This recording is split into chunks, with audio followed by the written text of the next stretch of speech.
చూస్ country delight, live better. ఇప్పుడే country delight యాప్ని download చేసుకోండి.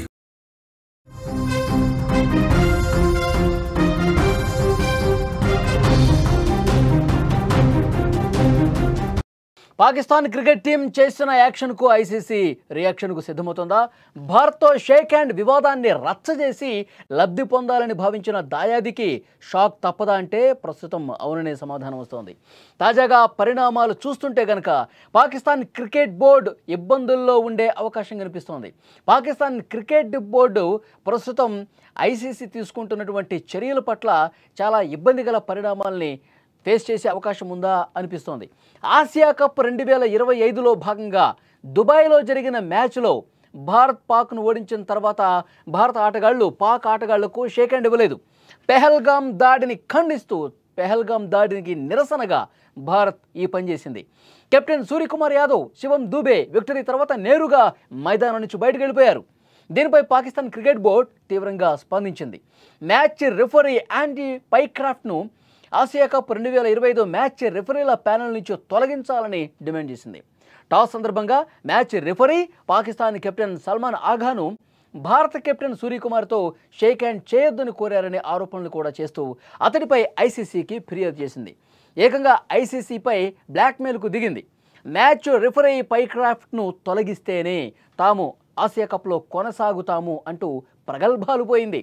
కానీ పాక్ డిమాండ్ అస్సలు పట్టించుకోవాలి. ఐసీసీ తమ నిర్ణయానికి కట్టుబడి ఉంది. మ్యాచ్ రిఫరీ తప్పు చేయలేదు, ఏ జట్టు కోరినంత మాత్రాన అధికారులను మార్చలేము అని చెప్పి చాలా స్పష్టంగా ఐసీసీ తెలియజేసింది. ఈ విషయం తప్పుగా అర్థం చేసుకోవడానికి దారితీస్తుందని కూడా ఐసీసీ పేర్కొన్నటువంటి పరిస్థితి. కానీ ఏదో ఒకటి చేసి పాకిస్తాన్ బ్లాక్మెయిల్ చేయాలనుకుంది, భారత్ను ఇబ్బంది పెట్టాలనుకుంది. కానీ పాకిస్తాన్ పప్పులు ఉడకలేదు.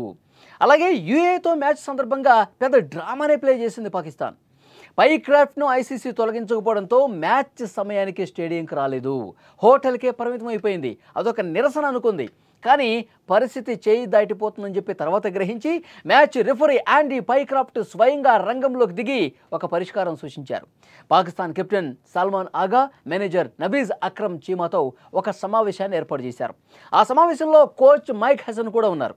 ఈ సమావేశం తర్వాత గంట లేటుగా గ్రౌండ్కి చేరుకుంది ఆ టీం.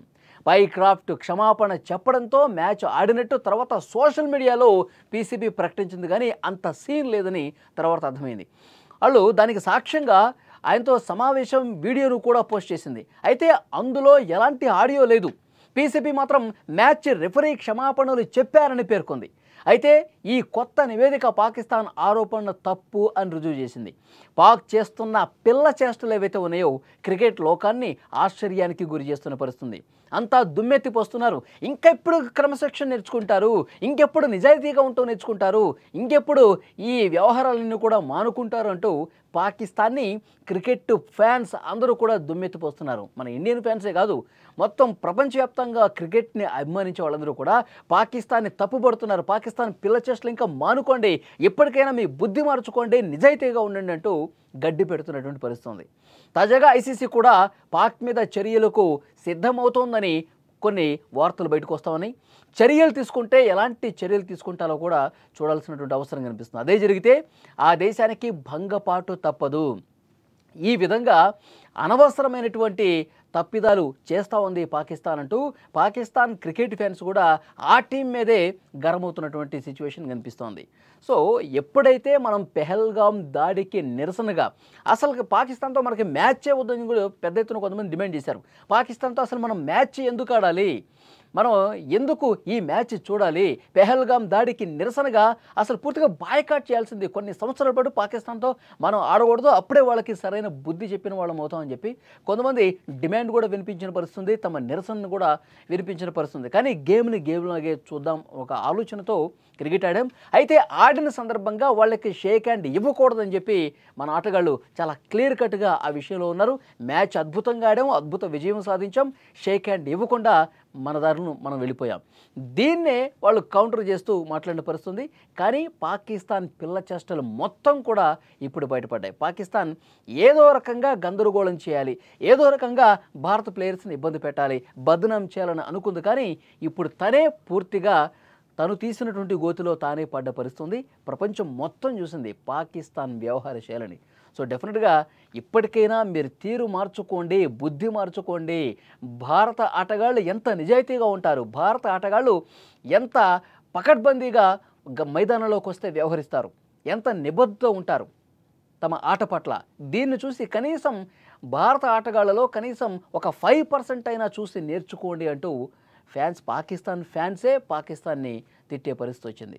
ఇప్పటికైనా మరి పాకిస్తాన్ తన తీరు మార్చుకుంటుందో లేదో. ఇలాగే వ్యవహరిస్తే కనుక ఐసీసీ చాలా క్లియర్ కట్గా, చాలా సీరియస్, స్ట్రిక్ట్ ఇన్స్ట్రక్షన్స్ పాస్ చేసే అవకాశం కనిపిస్తుంది. వాళ్ళ మీద చర్యలు కూడా తీసుకునే అవకాశం ఉందని చర్చ వినిపిస్తోంది. సో చూద్దాం నెక్స్ట్ ఏం జరగబోతున్నది. పాకిస్తాన్ ఇప్పటికైనా తన తీరు మార్చుకోవాలా.